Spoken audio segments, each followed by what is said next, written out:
প্রিয় দর্শক, আসসালামু আলাইকুম। তো দর্শক, যাকে দেখতে পাচ্ছেন তার নাম হচ্ছে নদী। নদীর পরিবারে বাবা নেই, মা আছে, ছোট একটা ভাই আছে, বড় এক বোন ছিল, বিয়ে হয়ে গেছে। তো নদী এখন সিরিয়ালে আছে, কিন্তু নদীর বিয়ে হচ্ছে না। আসলে নদীর বড় বোনকে বিয়ে দিতে গিয়ে নদীর বাবা অনেক টাকা ঋণ করে ফেলেছে। সেই ঋণই এখন শোধ করতে পারেনি। তার বাবা সে ঋণের শোকে স্ট্রোক করে মারা যায়। তো বর্তমানে নদীর মা আছে, নদীর একটা ছোট ভাই আছে।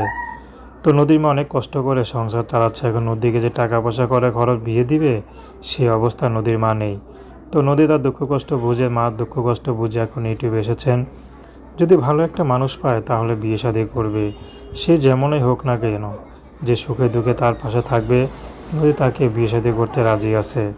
তো দর্শক, এই ছিল নদীর জীবনের সংক্ষিপ্ত জীবন কাহিনী। তো দর্শক, প্রেম ভালোবাসা বিয়ে শাদী করা একান্ত আপনাদের ব্যক্তিগত ব্যাপার।